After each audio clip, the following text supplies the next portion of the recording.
Mi oficina en el edificio de la Sociedad de Socorro tiene una vista perfecta del templo y cada noche, con exactitud, las luces del templo se encienden al atardecer, por lo que el templo es un faro constante y tranquilizador afuera de mi ventana. Una noche mi oficina estaba poco iluminada. Al bajar el sol y al mirar por la ventana, el templo estaba oscuro, porque las luces no se habían encendido, y de repente me sentí triste, debido a que no podía ver las torres del templo que veía todas las noches durante años. Ver oscuridad donde esperaba ver luz me recordó que una de las necesidades que tenemos a fin de progresar es mantenernos conectados a nuestra fuente de luz, Jesucristo, porque Él es la fuente de nuestro poder, la luz y la vida del mundo. Sin una fuerte conexión a Él, comenzamos a morir espiritualmente. Y sabiendo eso, Satanás intenta explotar las presiones mundanas que todos afrontamos. Él trabaja para atenuar nuestra luz, poner la conexión en cortocircuito, cortar el suministro de energía y dejarnos solos en la oscuridad. Esas presiones son comunes en la vida terrenal, pero Satanás trabaja con esmero para aislarnos y decirnos que somos los únicos que las estamos sufriendo. Algunos de nosotros estamos paralizados por el dolor. Cuando nos agobian las tragedias, cuando la vida es tan dolorosa que no podemos respirar, cuando recibimos golpes como el hombre en el camino a Jericó y se nos da por muertos. Jesús se presenta y echa aceite en nuestras heridas, nos levanta con ternura, nos lleva a un mesón y nos cuida.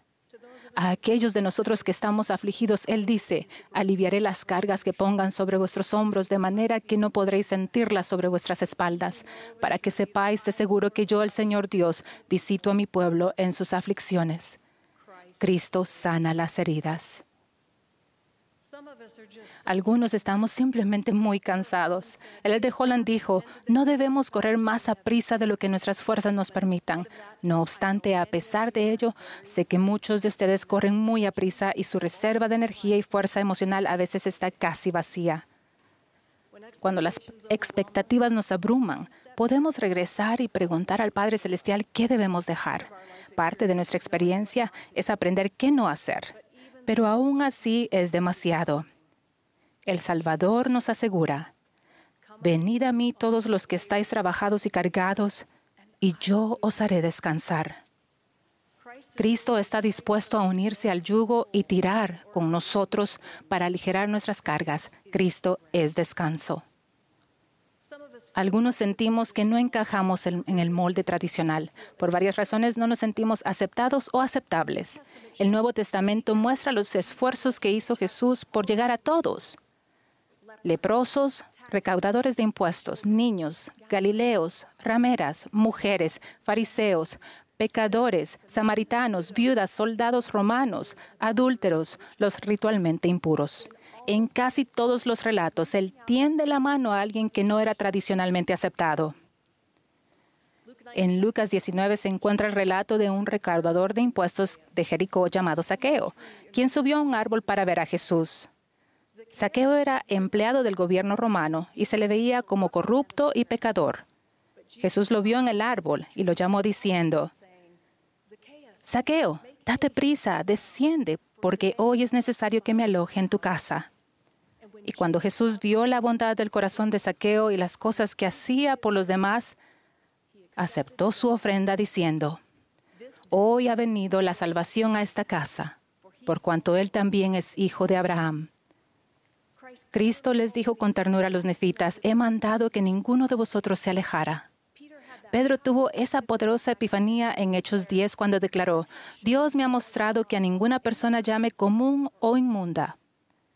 Un requisito de los discípulos cristianos y de los santos de los últimos días es demostrar amor los unos a los otros. Jesús nos extiende la misma clase de invitación que dio a Zaqueo. He aquí, yo estoy a la puerta y llamo. Si tú oyes mi voz y abres la puerta, entraré y cenaré contigo, y tú conmigo. Cristo nos ve en nuestro árbol. Algunos estamos perturbados con preguntas. Hace unos años me sentía agobiada e irritada por preguntas a las que no podía encontrar respuestas. Un sábado tuve un sueño en el que podía ver una pérgola y entendí que debía ir y pararme allí. Tenía 5 arcos que la rodeaban, pero las ventanas eran de piedra. Me quejé sin querer entrar porque el lugar era claustrofóbico. Y se me ocurrió la idea de que el hermano de Jared pacientemente había fundido rocas hasta transformarlas en cristal transparente. El cristal es roca que ha sufrido un cambio de estado. Cuando el Señor tocó las piedras del hermano de Jared, brillaron con luz en los oscuros barcos. De repente sentí el deseo de estar en ese lugar más que en cualquier otro. Era el lugar preciso, el único donde podría en realidad ver. Las preguntas no desaparecieron. Pero al despertarme la pregunta era, ¿cómo vas a aumentar tu fe, así como lo hizo el hermano de Jared, para que tus piedras se conviertan en luz? Nuestros cerebros mortales están hechos para buscar comprensión y significado en paquetitos. No conozco todas las razones por las que el velo sobre la vida terrenal es tan grueso, porque no es la etapa de nuestro progreso eterno en la que tenemos todas las respuestas, sino que en la que adquirimos la certeza o a veces la esperanza de la evidencia de las cosas que no se ven. La certeza llega de maneras que no siempre son fáciles de analizar, pero hay luz en nuestra oscuridad. Jesús dijo, yo soy la luz y la vida y la verdad del mundo. Para quienes buscan la verdad, al principio puede parecer ser la absurda claustrofobia por las ventanas de piedra. Pero con paciencia y preguntas llenas de fe, Jesús puede transformar nuestras ventanas de piedra en cristal y luz. Cristo es luz para ver. Algunos sentimos que nunca podremos ser lo suficientemente buenos. El tinte escarlata del Antiguo Testamento no solo era colorido, sino resistente, porque su vivo color se fijaba a la lana y no se desteñía, sin importar cuántas veces se lavara. Satanás usa ese razonamiento para derrotarnos. La lana blanca teñida de escarlata nunca puede volver a ser blanca. Pero Jesucristo declara, mis caminos son más altos que vuestros caminos. Y el milagro de su gracia es que cuando nos arrepentimos de nuestros pecados, su sangre escarlata nos devuelve la pureza. No es lógico, pero sin embargo es cierto. Aunque vuestros pecados sean como la grana, como la nieve serán emblanquecidos. Aunque sean rojos como el carmesí, vendrán a ser como blanca lana. El Señor dice enfáticamente, quien se ha arrepentido del pecado es perdonado. Y yo, el Señor, no lo recuerdo más. En esencia, ven, razonemos juntos. ¿Has cometido errores? Todos fallan alguna vez. Ven a mí y arrepiéntete. No recordaré más el pecado. Puedes volver a estar bien. Tengo una obra para ti. Cristo emblanquece la lana. Pero, ¿cuáles son los pasos prácticos? ¿Cuál es la clave para reconectarnos con el poder de Jesucristo cuando estamos titubeando? El presidente Nelson lo dijo de manera muy sencilla. La clave es hacer y cumplir convenios sagrados. No es un camino complicado. Hagan que Cristo sea el centro de su vida. Si sienten que el faro de su testimonio se va apagando y las tinieblas se vuelven más densas, ármense de valor. Guarden sus promesas a Dios. Hagan sus preguntas. Con paciencia fundan las piedras en cristal. Vuélvanse a Jesucristo, quien aún los salva. Jesús dijo, soy la luz que brilla en las tinieblas, y las tinieblas no la comprenden. Lo que significa que no importa cuánto se esfuerce, la oscuridad no puede apagar esa luz. Jamás. Pueden confiar en que su luz estará allí para ustedes. Nosotros o los que amamos quizás oscurezcamos temporalmente. En el caso del templo de Salt Lake, el gerente de propiedades recibió una llamada casi de inmediato. La gente se dio cuenta. ¿Cuál era el problema con las luces del templo? Primero, los empleados fueron a cada panel eléctrico y encendieron las luces manualmente.